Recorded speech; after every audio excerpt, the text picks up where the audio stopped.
Paz do Senhor Jesus para todos, amém, irmãos? Estamos felizes e alegres mais uma vez em poder estar aqui com os irmãos, felizes em rever algumas pessoas, em especial a nossa irmã Marina, né? Estava aí numa viagem missionária, pregando a palavra, em tempo, em fora de tempo. Muito bom rever pessoas que amamos. Se você tem a sua Bíblia, abra comigo a segunda carta que o apóstolo Paulo vai escrever a Timóteo, capítulo 4, a partir do versículo de número 6. Amém, irmãos? Por esses dias, eu acredito que você também possa ter percebido alguns acontecimentos e diante desses acontecimentos me chamaram bastante atenção e isso me fez voltar para essa palavra. É um texto muito conhecido, mas bem pertinente para aquilo que estaremos aqui tratando e falando da palavra do Senhor, amém? A Bíblia vai dizer assim, segunda carta que Paulo escreve a Timóteo, capítulo 4, versículo de número 6. Todos acharam? Diz assim a palavra do Senhor: porque eu já estou sendo oferecido por aspersão de sacrifício, e o tempo da minha partida está próximo. Combati o bom combate, acabei a carreira e guardei a fé. Desde agora, a coroa da justiça me está guardada, a qual o Senhor justo juiz me dará naquele dia, e não somente a mim, mas também a todos os que amarem a sua vinda.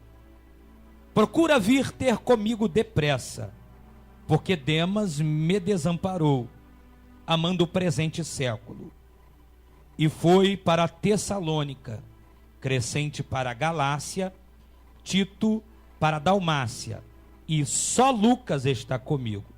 Toma Marcos e traze-o contigo, porque me é muito útil para o ministério. Também enviei Tíquico a Éfeso. Quando vieres, traze a capa que deixei em Troade, em casa de Carpo, e os livros, principalmente os pergaminhos. Alexandre, o latroeiro, causou-me muitos males. O Senhor lhe pague segundo as suas obras. Tu, guarda-te também dele, porque resistiu muito às nossas palavras.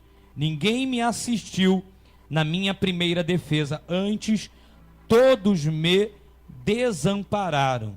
Que isto lhe não seja imputado, mas o Senhor assistiu-me e fortaleceu-me para que por mim fosse cumprida a pregação, e todos os gentios a ouvissem, e fiquei livre da boca do leão.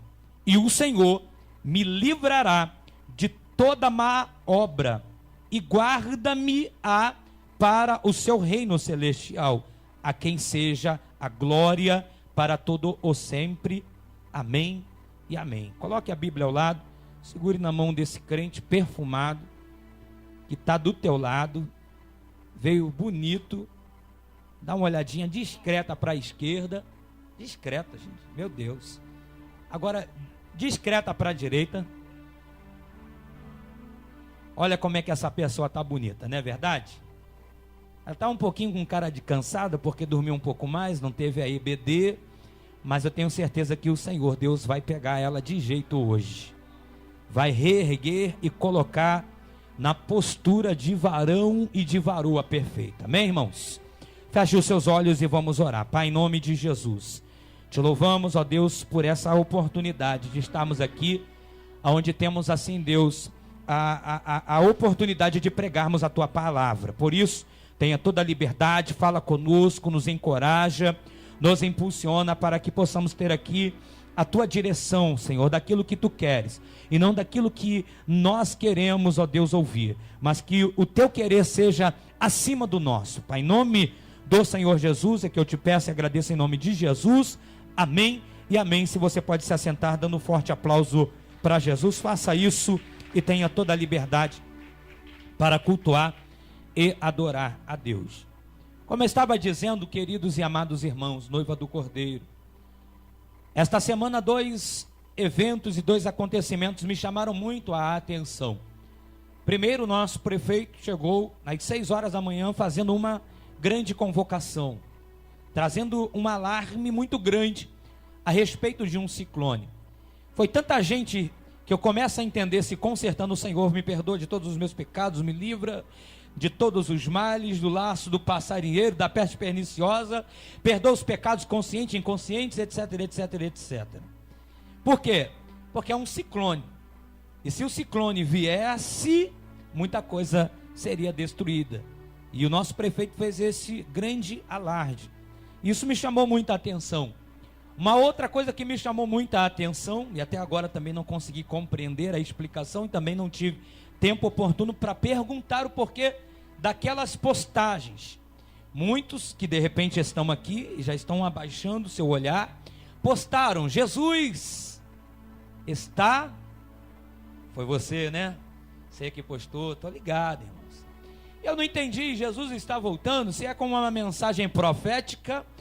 Eu tomei posse, até porque eu tenho que acreditar, e o que acabamos de ler é isso, que Paulo vai dizer que aqueles que amam a vinda de Jesus têm ali uma coroa reservada, tem algo especial. Eu confesso que eu não entendi o motivo, eu não sei se era uma divulgação, se era uma pregação, se era uma ministração, mas uma coisa é certa, quem escreveu por escrever, Jesus está voltando, está querendo da sua igreja um posicionamento, e isso me chamou muita atenção, amados irmãos, e aí me fez o Espírito Santo de Deus me levar até esse texto, um texto muito rico, porque falar de Paulo é fácil falar de Paulo. Paulo foi aquele homem que até então, sem conhecer Deus, perseguiu a igreja do Senhor Jesus. Tentou fazer com que aqueles que confessassem a Jesus pudessem se desviar da fé. Eu entendo que Paulo, sem a presença e a direção de Deus, era como um cachorro vira-lata, só latia para intimidar. E muitos conhecem a história. E o primeiro mártir da igreja, que tem o nome de Estevão, foi vítima de ser uma pessoa usada por Deus. Só que a Bíblia vai dizer e vai falar que após um encontro que Paulo tem, a vida dele é transformada e é mudada. E o que me chama a atenção é que não precisou, querido, de muito dogma assim, delegado sobre a vida de Paulo. Precisou sim o Senhor tratar com ele, o Senhor ministrar na vida dele. Tudo aquilo que Paulo até então tinha aprendido na teoria, dos melhores instrutores, dos melhores professores, não foi abandonado, não foi esquecido, tanto que eu e você vamos acompanhar que tudo aquilo que Paulo fez, tudo aquilo que Paulo estudou e interpretou, depois Paulo iria ser um instrumento usado por Deus. Eu tenho para mim como uma visão ótica minha, no Antigo Testamento, Moisés sendo um dos grandes homens que Deus usou, fazendo de Moisés um ícone, uma referência, fazendo de Moisés até o legislador. Como também eu tenho depois de Jesus o apóstolo Paulo, o homem que vai dar continuidade, não desmerecendo os apóstolos, porque cada um tem a sua referência e tem o seu valor, mas foi Paulo, querido, que através do seu estudo, do seu intelecto, vai escrever as cartas pastorais, vai escrever as cartas para que a igreja pudesse entender qual é o verdadeiro propósito de adoração e de servir ao Senhor. E Paulo é esse homem que vai fazer toda essa referência. Paulo vai ter milagres, Paulo vai ter experiências sobrenaturais. E o que me chama a atenção é que este homem chamado Paulo, ele vai ser cercado de pessoas ao seu lado. Paulo vai ter uma multidão que acompanha ele. Paulo vai ter pessoas que aplaudem a ele.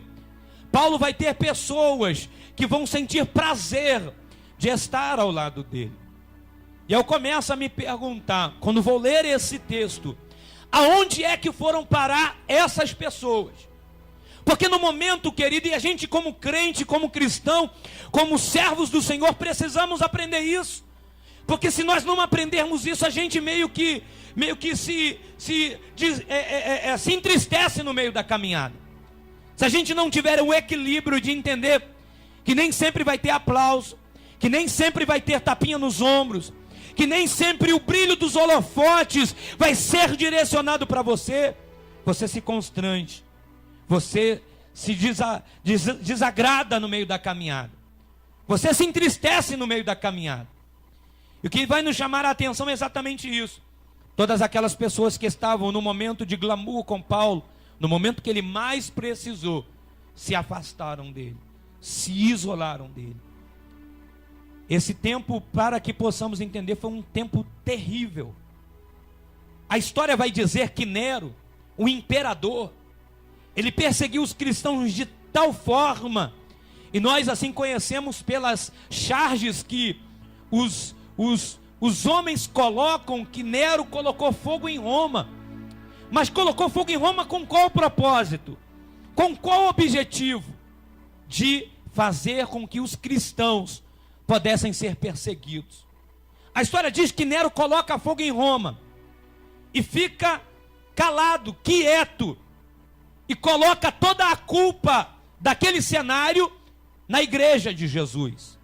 E a história vai dizer que eles pegam as madeiras, fazem cruzes, crucificam as pessoas e ainda colocam fogo em cada uma dessas pessoas.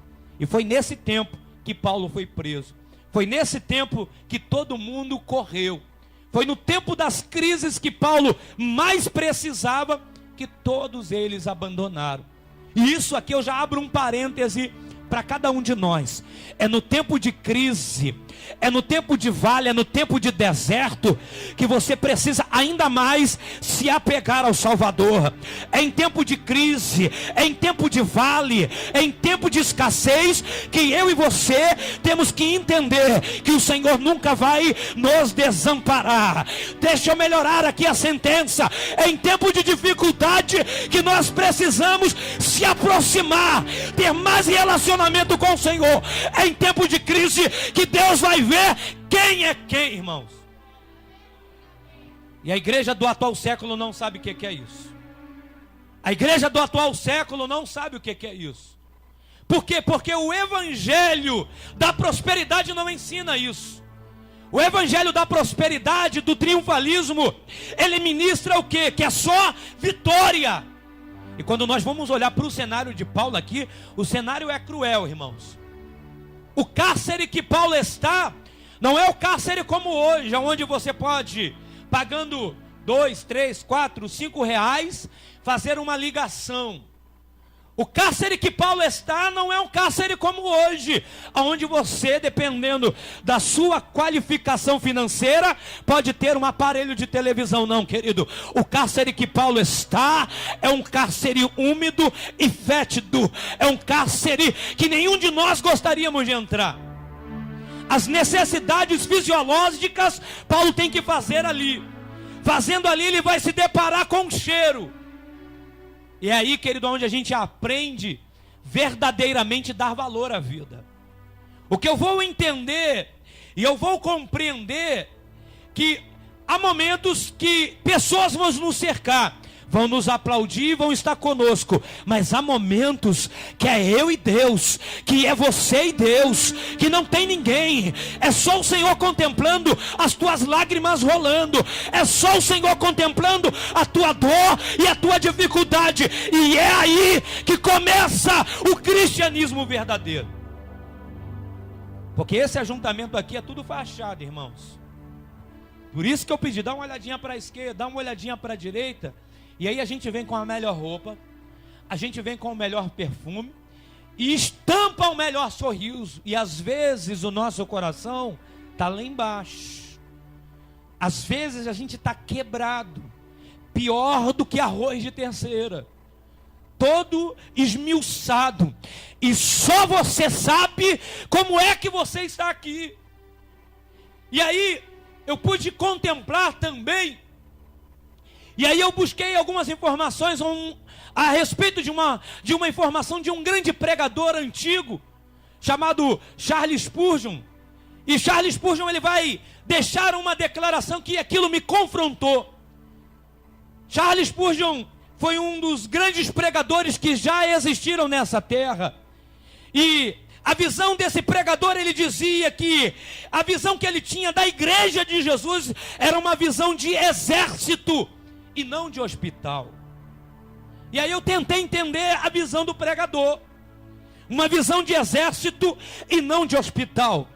E aí, dentro daquilo que eu entendi da visão desse pregador, eu comecei a compreender que nós hoje não estamos preparando exército, estamos tendo somente hospital. O tempo que nós, como igreja, estamos perdendo, tratando, fazendo cafuné, dando carinho, estamos perdendo, porque enquanto nós estamos aqui, as almas estão perecendo lá fora.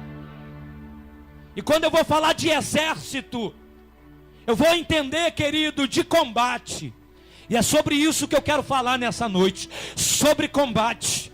Paulo vai falar: combati o bom combate. Paulo, no capítulo 1, no versículo 18 dessa mesma carta, ele vai falar para Timóteo sobre combate. Paulo vai falar sobre combate. E Paulo tinha experiência para falar de combate.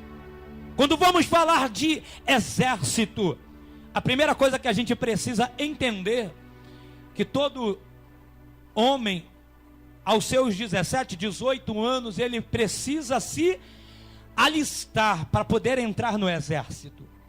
E graças a Deus, eu louvo muito a Deus pela oportunidade que tive de servir ao serviço militar, e eu tenho propriedade para falar de como é o serviço militar.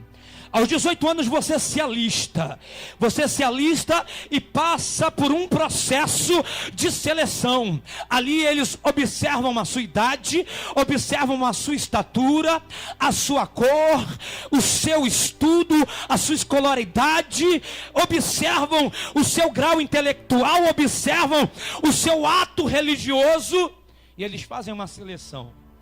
Outrora, eles escolhiam qualquer pessoa, hoje não. Hoje você vê que quanto maior a tua escolaridade, se você tiver carteira de habilitação, eles vão separando. Se você tiver cursos profissionalizantes, por quê? Porque quando você chega lá dentro do quartel, depois de você se alistar, depois de você passar por todo aquele processo de recrutamento e você adentrar, eles vão pegar pesado, irmãos. Eles não vão aliviar. Por que, pastor, eles não vão aliviar? Porque eles vão querer te preparar para o combate. E no combate eu quero te dizer que o inimigo não perdoa. Se o inimigo tiver de matar, ele vai matar e vai exterminar. E eu me lembro, irmãos, que uma folha pesava muito. Uma folha de árvore. E aí no quartel havia um momento que você tinha que cobrir. Mas não podia encostar a mão no ombro, você tinha que ficar. E aí nesse ficar, a folha pesava muito.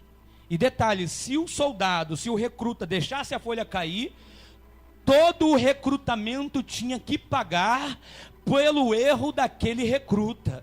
E não tinha tempo ruim, irmãos. Era de pé, era sentado, corre para cá, corre para lá, faz exercício daqui, faz exercício dali, vamos para o estande de tiro, vamos aprender a montar arma, a desmontar arma, a limpar arma, vamos aprender a atirar, porque o objetivo daquele quartel, quando eu servi, era nos preparar para podermos tirar o serviço militar, porque um dia ia chegar um momento que nós estaríamos no quarto de hora, tirando o serviço, e se o inimigo se aproximasse, nós teríamos que saber que atitude tomar.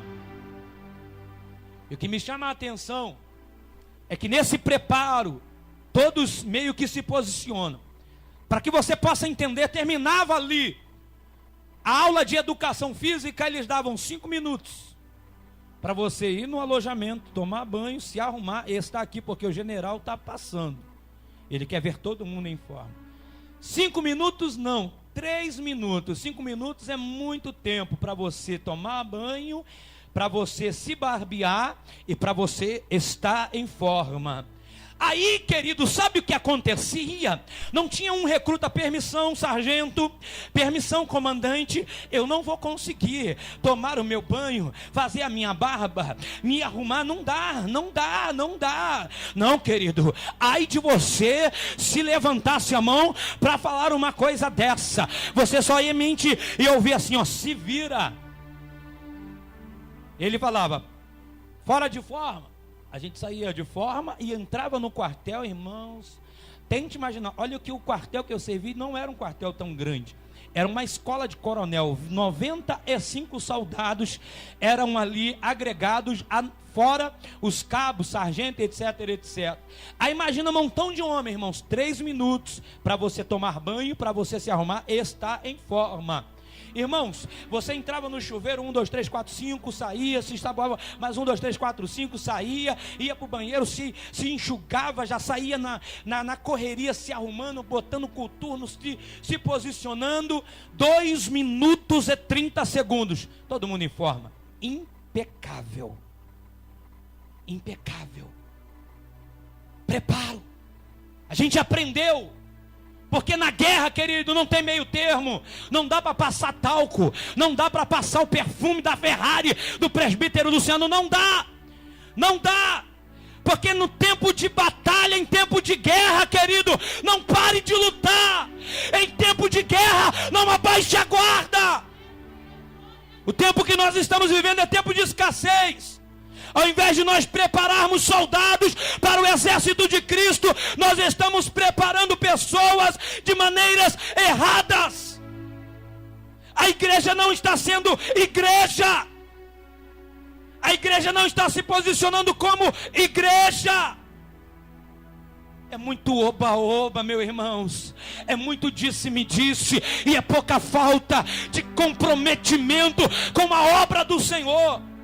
A gente vem o dia que quer, a gente cultua da maneira que quer, a gente chega a hora que quer, faz o que quer, coloca o que quer, e nós esquecemos que tem um comandante no quartel, e eu e você somos soldados, soldados, soldados, soldados.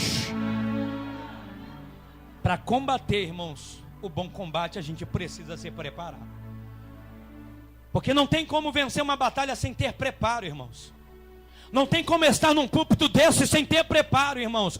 Não tem como estar à frente de um louvor sem ter preparo, irmãos. Não tem como aqui vir dar uma devocional sem ter preparo, irmãos. Não tem como pegar um instrumento desse musical sem ter preparo, irmãos. Não tem como ser membro de uma igreja sem ter preparo. O que tem faltado para nós, amados, é preparo. O que tem faltado para nós, irmãos, é capacitação. Eu me lembro, irmãos, que o sargenteante, ele fez de tudo, irmãos. De tudo, para que eu pudesse fazer um curso de cabo, irmãos. Mas eu não queria. Porque o meu foco era outro. A minha meta era outra. Mas o grande diferencial que tem, querido, é quando nós buscamos capacitação.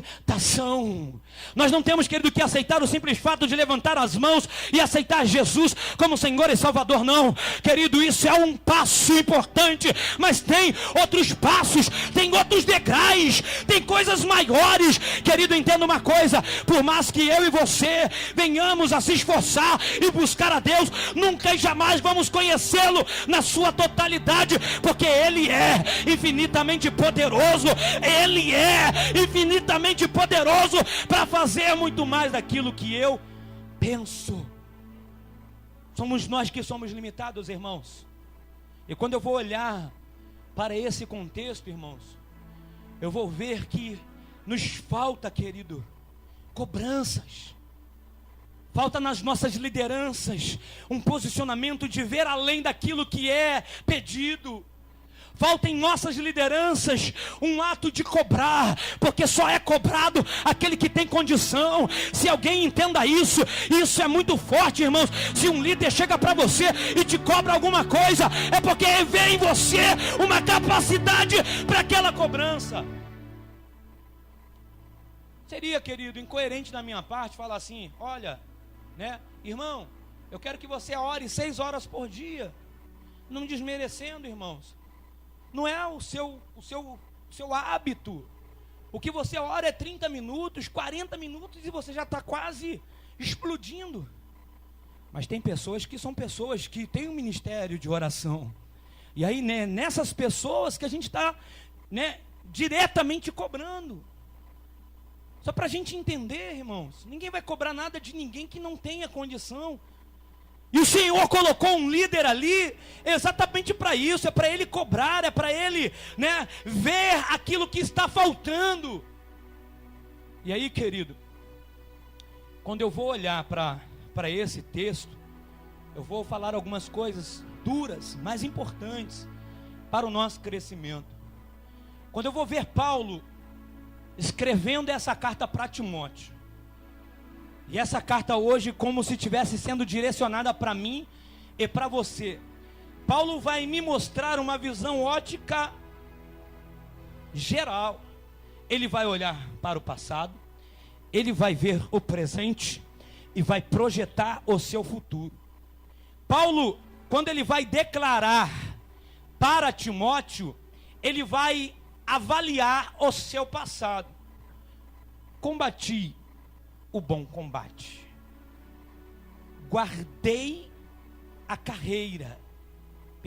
combati o bom combate, acabei a carreira e guardei a fé.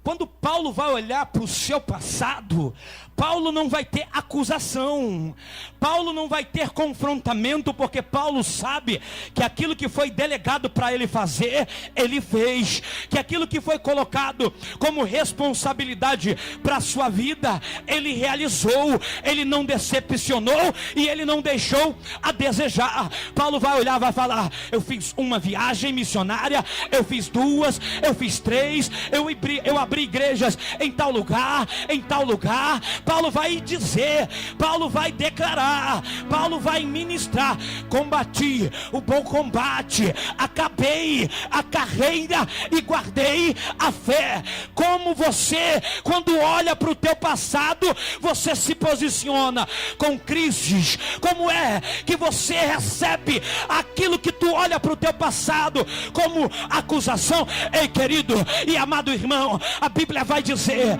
querido, a palavra vai mencionar que do meu pecado, que do teu pecado, ele não se lembra mais. Mas pastor, quem é que faz eu lembrar dos meus pecados, dos meus erros? É o diabo, é o acusador. Igreja do Senhor, olha para o teu passado, mas observa o que você tem feito, observa o que tu tem realizado, porque o que Deus está preparando para mim e para você é coisa grande. Paulo vai olhar para o seu presente e Paulo vai dizer: porque eu já estou sendo oferecido por aspersão de sacrifício, e o tempo da minha partida está próximo. Paulo não está triste, Paulo não está desamparado com a situação que ele está vivendo. Paulo pode estar até decepcionado com as pessoas que estavam à sua volta, mas Paulo, ele tem convicção. Quando ele olha para o seu presente, não tem nada que confronte ele. A única coisa que ele assim está precisando, e eu já vou relatar mais à frente, é de algo especial. Quando Paulo vai olhar para o seu futuro e entende e enxergue dessa forma, Paulo vai dizer: desde agora a coroa da justiça me está guardada, a qual o Senhor justo juiz me dará naquele dia. Sabe o que eu aprendo, igreja? É quando eu tenho certeza da minha salvação, não importa quem está me acusando, não importa quem está me confrontando, não importa o problema que está me cercando, o que me importa é que tem uma coroa me aguardando. Querido, quando eu vou olhar para a história de Paulo, para a história dos apóstolos, apóstolos, eu vou ver esses homens cheios de Deus, esses homens exalando Deus pelo seu corpo. O calor que eles sentiam era um calor da glória, era o calor do Espírito Santo, ao ponto que Pedro e João vão ao templo, mas não é, querido, para brincar. A Bíblia diz que Pedro e João vão ao templo é para orar, a hora nona, e eles vão dizer: eu não tenho ouro, eu não tenho prata, mas o que eu tenho, isso eu te dou, em nome de Jesus, o Nazareno. Eles não colocam os seus nomes, mas colocam o nome do Filho de Deus. Aquilo que eu tenho, isso te dou. Levanta, levanta, levanta e anda. E é isso que nós precisamos, de pessoas, irmãos, que entendam o que é evangelho. Esses homens estão aqui, querido, passando mensagens proféticas para nós. Porque quando nós olhamos somente para o nosso problema, irmãos, nós passamos a ser pessoas individualistas, pessoas que só olham para o nosso umbigo. E ele aqui está vivendo um momento terrível, irmãos. Ele não está somente preso, ele está com a sua pena de morte já declarada. Nero vai exterminar Paulo, porque não era Nero, não era um homem Nero, mas era um demônio que estava possessando a vida de Nero. E qual era o principal, e qual é o principal projeto do diabo? É parar a igreja do Senhor, é destruir o exército de Cristo. Só que Paulo, querido, ele sabe se posicionar para o seu futuro. Ele sabe olhar o seu passado, ver o seu presente e projetar o seu futuro. E eu te pergunto, qual é o teu futuro? Opa, pastor, meu futuro é estar me matriculando na universidade mais importante que possa existir nesse planeta. Pastor, o meu futuro é me matricular num curso mais importante de informatização. Não é desse o futuro. Eu estou falando de um futuro vindouro, querido, que a minha alma ela carece, é que a tua alma ela carece. Eu não sou contra esses investimentos, muito pelo contrário. Você tem que fazer, mas tem que ter prioridades. É investimento na vida espiritual. Eu vejo nós, querido, investindo em várias áreas, mas poucas são as pessoas que dizem: eu vou comprar esse livro para que eu possa ler, para que eu possa crescer. Eu vejo pouca pessoa dizendo: eu vou, a partir de hoje, orar meia hora para que eu possa crescer. Eu vejo pouca pessoa dizendo: a partir de hoje eu vou jejuar 30 segundos, mas eu vou mortificar a minha carne. Eu vejo, querido, nesse tempo e nessa geração, pouca pessoa assumindo compromisso diante de Deus. É desse investimento que eu estou falando. E quando eu vou olhar para que Paulo vai falar, para que Paulo vai dizer para Timóteo: procura vir ter comigo depressa. Porque Paulo de repente expressa essa oratória? É porque Paulo sentia a necessidade, amados, de se relacionar.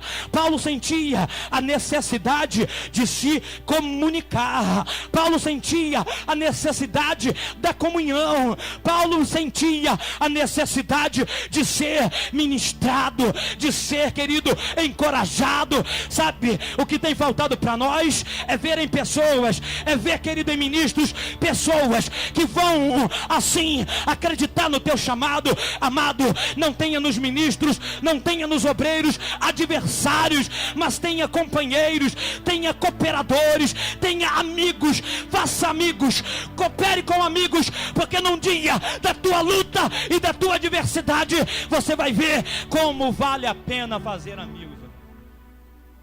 A gente tem feito inúmeras visitas, irmãos, e o que mais assim a gente tem observado são pessoas que se isolaram, que procuraram viver os seus projetos individuais. E porque se isolaram e procuraram viver os seus projetos individuais, hoje estão perecendo. Estão precisando de ajuda, mas não têm coragem de pedir ajuda. Não têm coragem de dizer: me ajuda. O que Paulo está dizendo assim: Timóteo, eu estou precisando de ajuda. Porque naquele cárcere, irmãos, Paulo não poderia ter os companheiros dele. Mas o que tinha de demônio dizendo: Deus te abandonou, Deus te abandonou. Começo eu a entender que os demônios começaram a fazer aquela roda de ciranda e começaram a cantar músicas para intimidar, para fazer Paulo desistir. Mas quando eu vou olhar para que Paulo vai falar, irmãos, Paulo vai ter decepções. Paulo vai falar: Demas me desamparou. Quando a gente vai ver outras referências a respeito de Demas, em Filemão capítulo 1, versículo 24, a mensagem que mesmo Paulo vai falar no ano 61, Paulo vai falar algo importante: Demas, o meu cooperador amado. Quando Paulo vai dizer cooperador, Demas é aquele que ajuda, Demas é aquele que intercede, Demas é aquele que coopera. Querido, no ano de número 62, o mesmo Paulo agora no livro de Colossenses, no capítulo 4, no versículo 14, simplesmente vai dizer: Demas o saúda. Querido, no ano 61, Demas é cooperador. No ano 62, Demas não é mais cooperador. E no ano 63, Demas abraça o presente século. Isso é forte para a tua vida. Vai esperar o quê? Você sair da igreja? Vai esperar o quê? Você ir embora? Não é tempo, querido, de brincar. É tempo de consertar a vida e o altar na presença de Deus. 3 anos foram suficientes para Demas sair, irmãos. Demas era um cooperador, irmãos. Para você entender o que é cooperador, presbítero Luciano é um cooperador.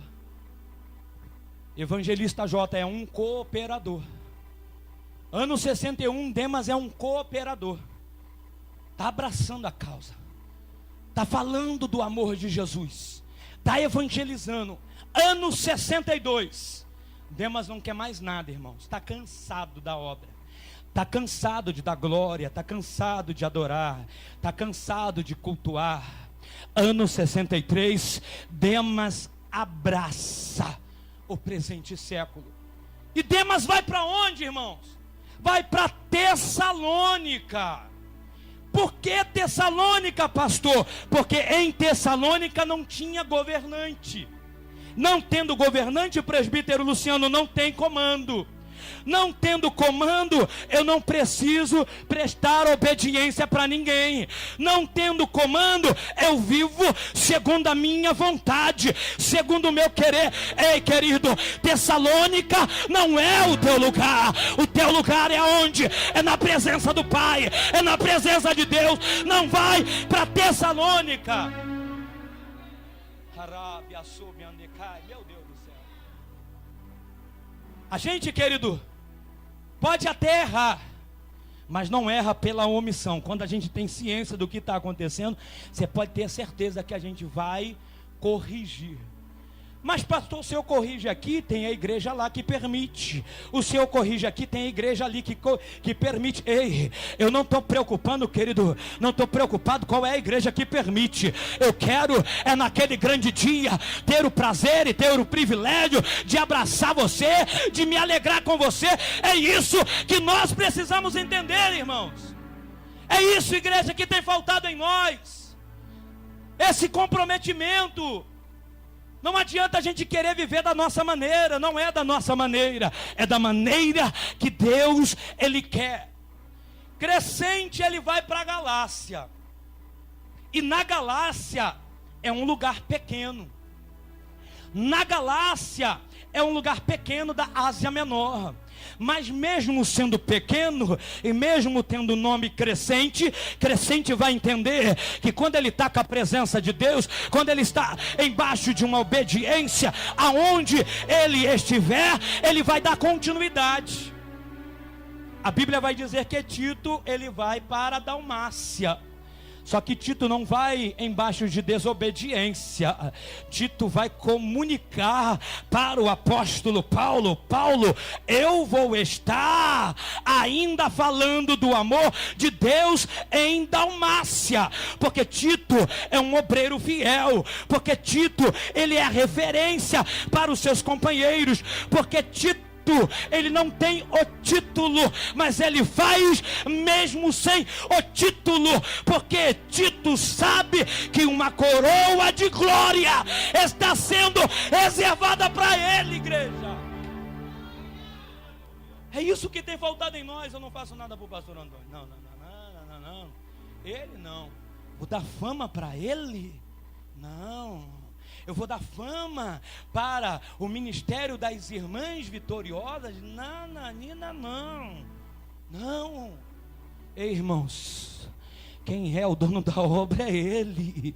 É Ele que naquele grande dia vai trazer presentes especiais. De repente você está no banco, nem participa de nenhuma atividade, mas querido, no teu íntimo, querido, no teu particular, tu fala do amor de Deus, tu anuncia o Senhor como Salvador. Eu posso te dizer que naquele grande dia é Ele que vai te recompensar.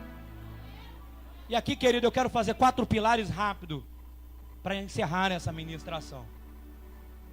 Eu fico me confrontando, eu vou lendo, irmãos, eu vou, sabe, passando igual aquela cana que você vai tomar um caldo de cana. Quem gosta de tomar caldo de cana sabe? Tem lá aqueles irmãozinhos que são abençoados. Tu vai tomar um caldo de cana onde o evangelista J toma, o cara só passa a cana 2 vezes e já bota outra, né? E passa 2 vezes. Agora, onde a gente às vezes toma um caldo de cana, o cara passa 1 vez, o cara passa 2, o cara passa 3, passa 4, passa 5, até extrair tudo aquilo que pode extrair da cana. E eu vou tentar, sabe, de uma maneira, extrair coisas que possam me confrontar.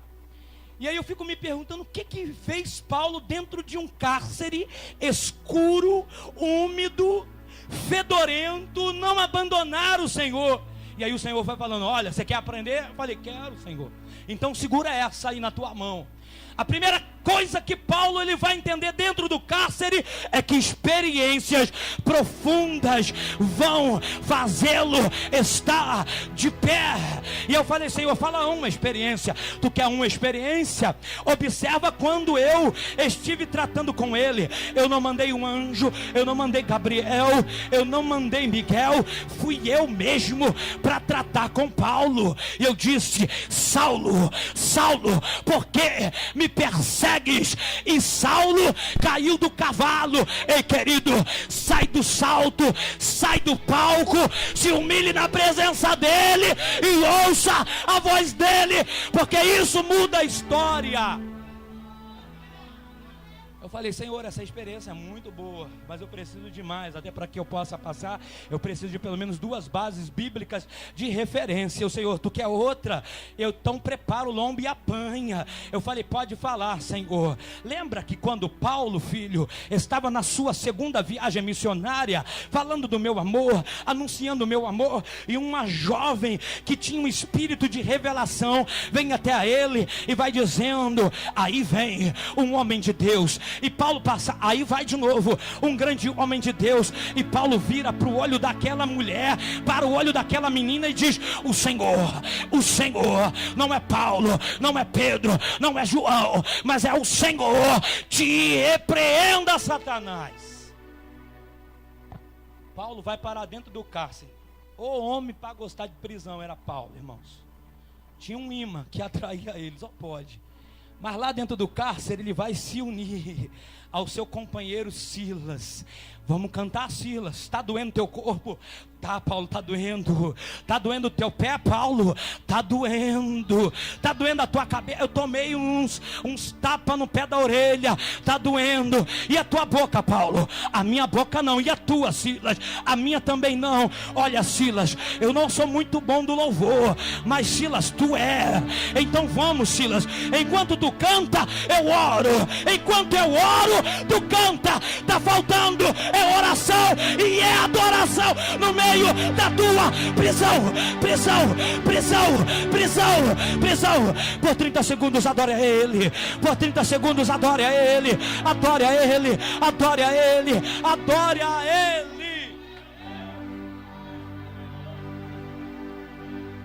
Meu Deus, essa veio fresquinha. Eu estou na primeira experiência, meu Deus do céu. E eu fui, fala assim, Senhor, Ele me deu outra, mas Ele me deu uma outra aqui melhor do que essa, irmãos.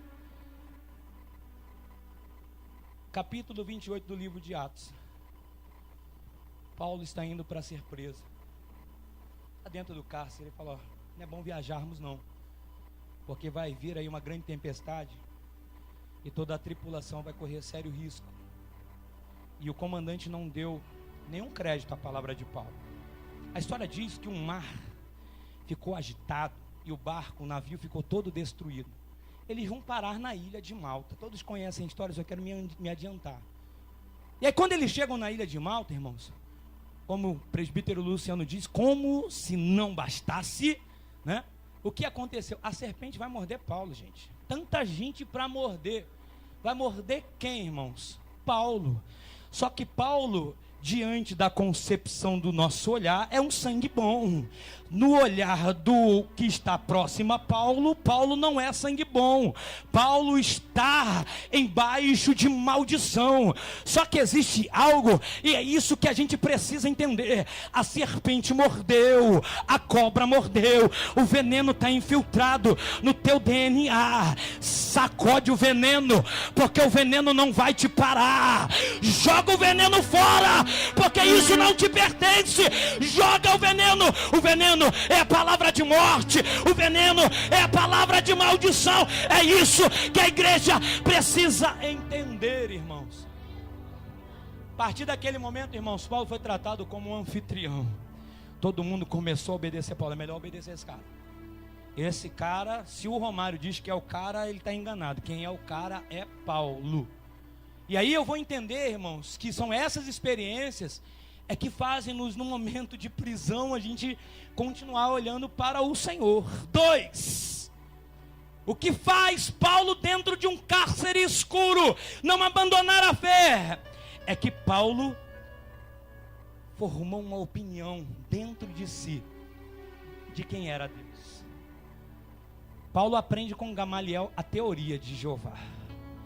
Só que Paulo, querido, ele vai aprender na prática. E isso aqui é muito forte, irmãos.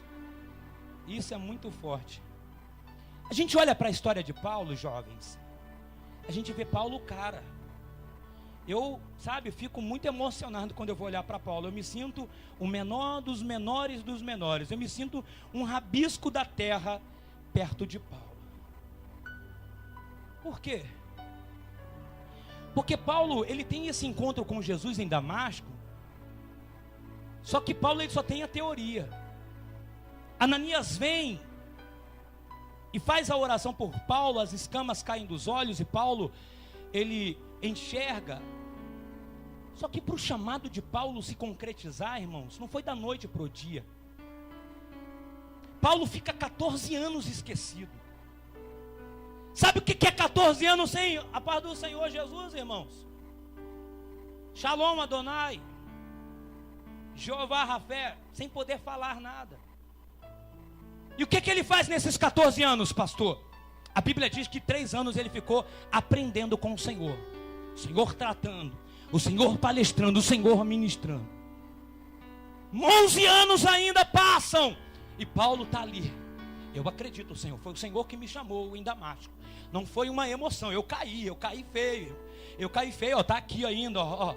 Eu tô aqui ainda com esse cravo, esse espinho na minha carne, mas eu acredito. Vai vir a primeira oportunidade e Paulo vai pregar para os gentios. Os gentios somos nós.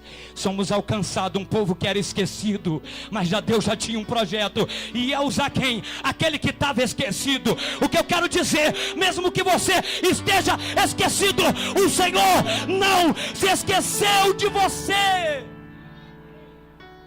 Isso Paulo vai lembrar dentro do cárcere. 3, o que vai fazer Paulo não abandonar o evangelho é o comprometimento que ele tem com o Senhor. Porque a aliança que ele fez é uma aliança eterna. Quando nós vamos estudar a aliança que era feita no Antigo Testamento, pegava-se o novilho, cortava-se ao meio, partia-se em pedaço e o sangue rolava. E a primeira parte que quebrasse a aliança dava legalidade para fazer o mesmo com a pessoa. Quando nós vamos falar de aliança, e Paulo sabe o que é aliança, Paulo vai entender que a aliança que ele fez não era em cima de uma emoção. E Paulo, ele é um homem comprometido com o evangelho. Quarta coisa, eu queria que você, se pudesse, se colocar de pé. Quarta coisa, o que vai fazer Paulo? O que vai fazer Paulo? O que vai fazer Paulo pensar de maneira diferente dentro do cárcere? É que Paulo, ele tem uma visão a respeito do reino de Deus. Não vai ser Nero, um palito de fósforo, que vai tacar fogo em Roma, que vai mudar o pensamento de Paulo. Veja esse vídeo e você vai entender o que é evangelho. Você vai entender o que é reino de Deus. Preste atenção e seja sensível à voz de Deus, porque isso aqui que é evangelho. Não é esse evangelho que a gente está vivendo, é esse evangelho. Será que você está preparado?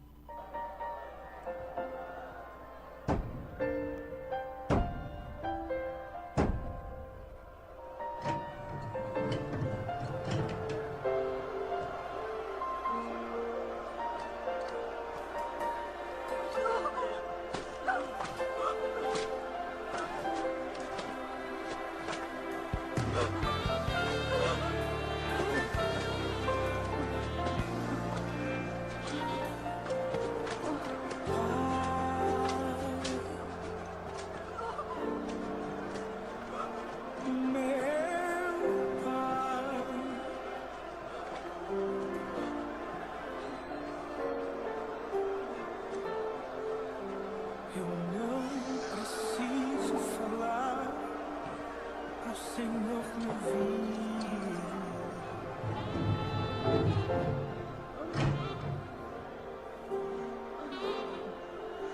Eu não preciso me explicar para o Senhor me entender.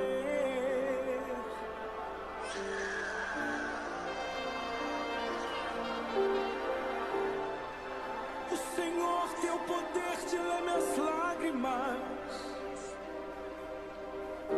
Já sabe antes de eu dizer.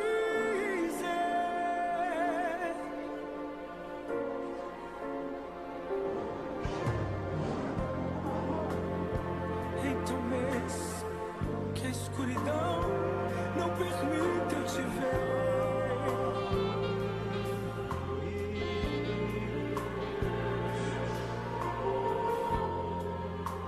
E mesmo que o meu inimigo diga que vai me abater,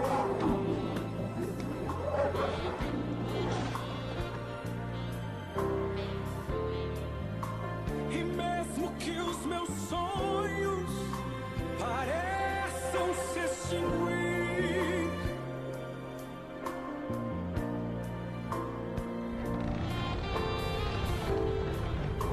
e mesmo que minhas promessas pareçam que não vão se cumprir,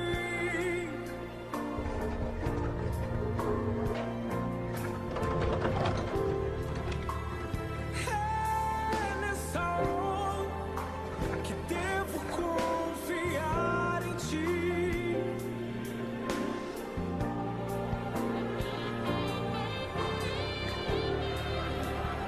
É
Isso é evangelho, irmãos.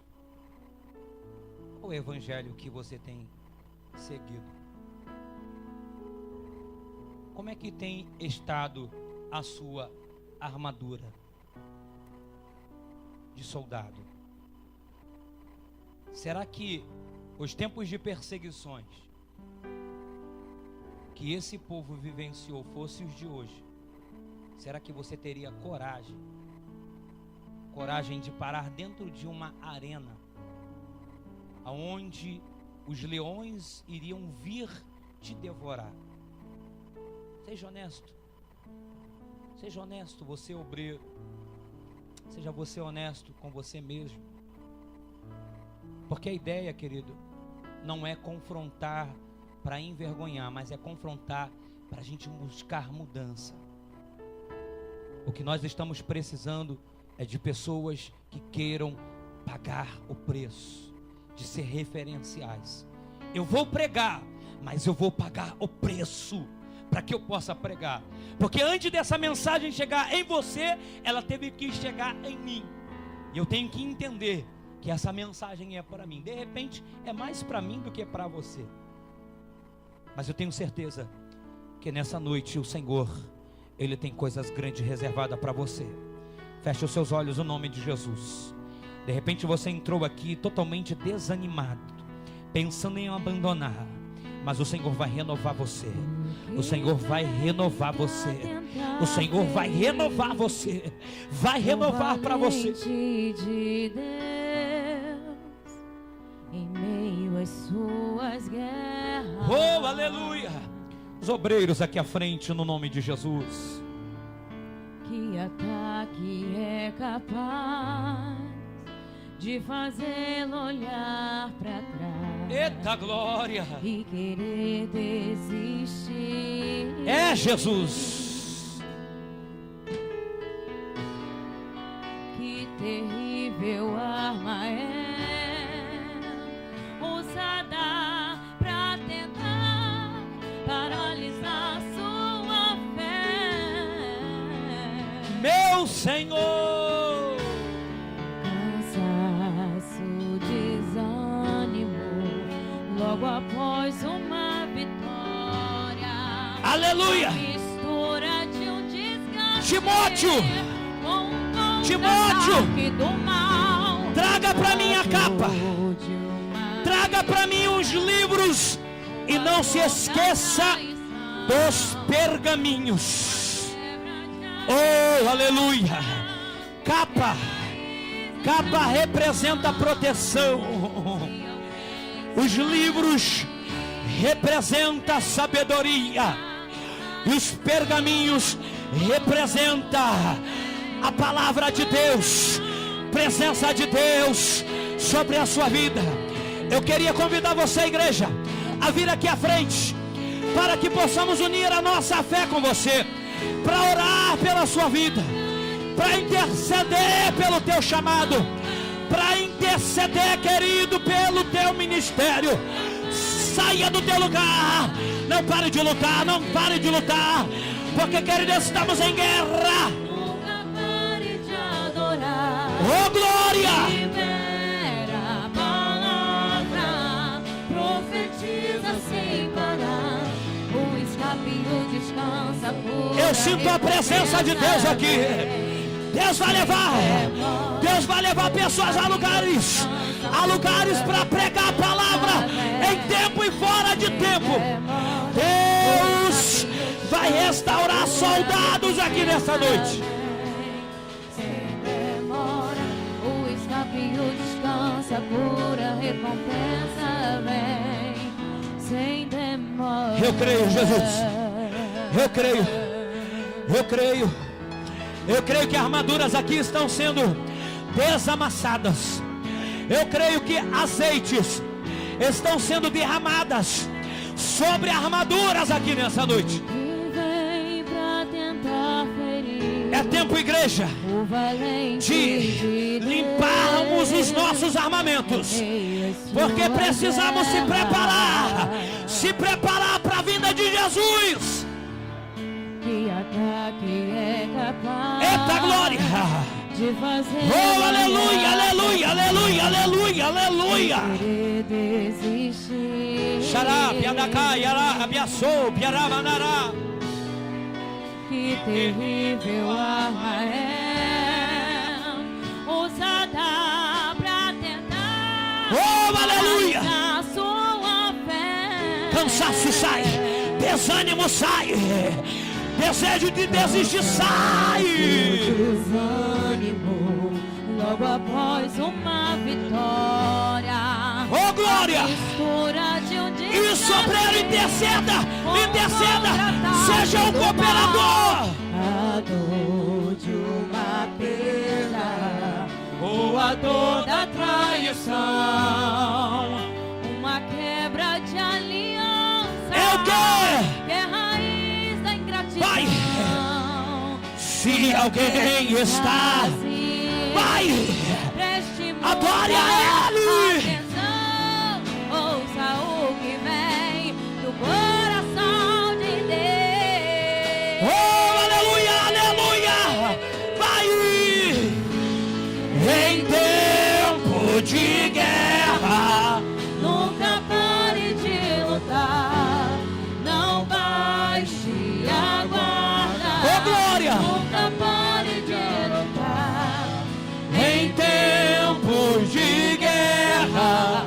nunca pare de adorar. Libera a igreja, libera o obreiro, libera, libera, libera. Precisa sem parar, o escape, o descanso, a cura, a recompensa vem. Sem demora, O escape, o descanso, a cura, a recompensa vem. sem demora. O escape, o descanso, a cura, a recompensa vem. Oh, glória. Demora. O escape, o descanso, a cura, a recompensa vem. Sem demora. Timóteo, Timóteo. Timóteo, Timóteo. Traga para mim a capa. Traga para mim os livros. Traga para mim os pergaminhos. O que nós, igreja, estamos precisando é disso. É de capa. É de livros que falem do reino de Deus, que anunciem a volta de Jesus. O que está faltando para nós é meditarmos nos pergaminhos, que é a palavra do Senhor. Oh, aleluia! Eu sinto a presença de Deus aqui. Eu sinto Deus renovando pessoas aqui. Eu sinto, querido, a necessidade de renovarmos a nossa aliança com o Senhor. Traga a sua memória. Traga a sua memória uma experiência que Deus assim realizou na tua vida. Dentro desse cárcere, dentro dessa prisão. Lembra aí de um momento extraordinário do Senhor. Eita glória!